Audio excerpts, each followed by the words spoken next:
Hey guys, so I just came back from a trip to FEZ. I kind of fell victim to a scam. So when I arrived and entered the Medina checking out a museum from the outside, I was approached by someone who claimed to be an English teacher. So 99% of the time, these people just want to scam you. Common phrase he used and things he did was, "There's a big festival today." No, there wasn't. And I will show you the way to this festival. And he keeps saying the destination is around the corner, which it isn't. He would go through sketchy streets to show me shops.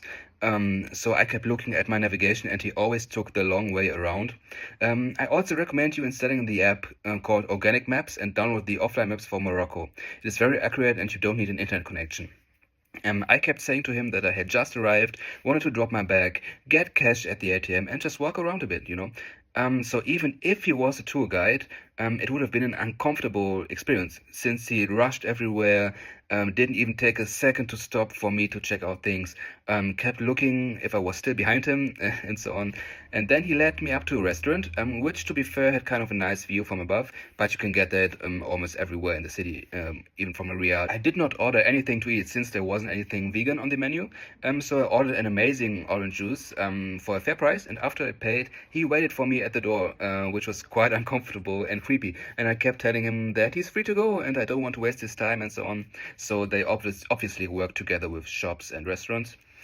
He then wanted to show me some shops and wanted to guide me into my Riyadh, but on my navigation he just went in a complete opposite direction. So when I pointed that out, he said that GPS don't work well in the Medina, which I can tell you, it is not a problem for modern phones in 99% in the Medina in Fez. Eventually I got tired of it and told him I wanted to explore things on my own pace and gave him €2, which he thankfully accepted without getting aggressive, so I heard that some do. I was probably with him for about an hour. I also kept telling him I don't have any cash and I won't be able to pay him for being so nice to me earlier, so I was approached several times later this day with people saying things like, "This road is closed, come with me, I'll show you the way around. To see the tannery you need to go with me now or it will be too late afterwards, I don't know for what. Come with me. If you go this way, there's nothing to see. I'll show you around." So by the time I obviously had already understood the scam, and I always declined politely by saying la shukran, which means no thank you. And if they keep harassing you, just walk away and say no a few more times in a confident way.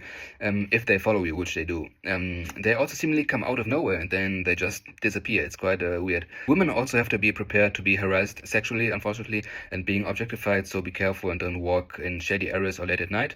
I had to leave my hotel at 2 a.m. To catch my flight at 6 a.m.